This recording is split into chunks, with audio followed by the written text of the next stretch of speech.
Hello, everybody, and welcome to Forever Red Devils. And today we're going to be talking about the goal scoring crisis at Manchester United. And the reason it is a crisis is that we consistently fail to score goals when we come up against a half decent defense, to be perfectly honest. And that was very clearly demonstrated on Wednesday when, despite playing pretty well in the first half against Arsenal and structurally looking a lot better, Manchester United continued to just look very blunt in front of goals. And, we currently sit in a situation where I genuinely think you have an Erling Haaland, Harry Kane, for example, up front for United, and we still wouldn't score goals because we're not creating the chances and these sort of final balls. We were, if we're Everton half, for example, we would sometimes create a chance, but the final ball would always be too poor. And then on Wednesday, for example, we didn't even see ourselves getting into that sort of final third and getting touches in the box. And until that starts to change, we're going to continue to struggle. And it gets very, very frustrating having to watch strikers who they're wondering, well, do they have what it takes, for example? Are they good enough? The likes of Rasmus Højlund, as Joshua Zirkzee.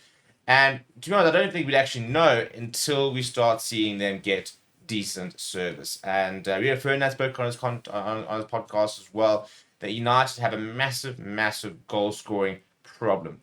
And I don't really know how it's going to get solved. I think one of those things, once you settle into the system a bit more, hopefully players start to understand their role.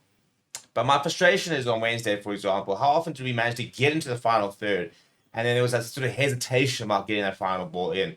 And as Rasmus Højlund, what are you supposed to do as a striker who's just not getting any service, who's not getting the opportunities to get fire shots on target and the likes, and living off the scraps. And you're Manchester United.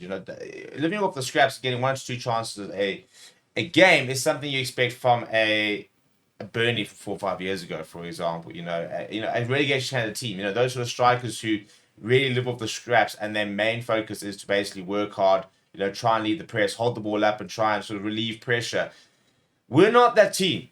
In theory, United should be a team which is dominating possession, and we had about 50% possession on Wednesday. That should be creating up a lot of chances for the strikers, who are then taking them more times than not, and scoring 2, 3, 4 goals every game. That is where we want to be, and we're very far from that, I think, at the moment. And just if you have a look, for example, at Wednesday, and you look at some of the positions, for example. So if you want to look at, for example, the players' average positions, this is what the United one was. And I think that immediately shows kind of the issue. First of all, incredibly compact because we were on the back foot. But Rasmus Højlund, for example, is sitting with an average position based down on the halfway line. And he was actually the only person who was actually further up during the game was Garnacho. So we didn't really see Timo Malacia getting forward that much and getting sort of towards the goal line and being able to cross it back. We didn't see Dallo manage to get that far forward. When Amadeo came on, he got a lot further forward, looked a lot better. This was Diego Dallo in the first half, but again, you can see not really managed to get that far up. When Marcus Rashford came on as well, and it's very frustrating, I think, as a striker, as any sort of player, really, when you're now sitting in a situation where you just start getting the opportunities. And this was Rasmus Højlund's movement on Wednesday. This is where he got touch the ball, his sort of heat map. So you look at it, for example, and you can see very clearly why we're struggling. And he's receiving the ball a lot of the halfway line, which is one of his jobs. He needs to drop back and he needs to hold the ball up. But we've got a striker who's just not getting any touches in the box itself. If you then look at when Joshua Zirkzee comes on, he replaces him. Similarly, he's not getting anywhere near the box. And that's continuously straight. I think, one touch inside the box is ridiculous.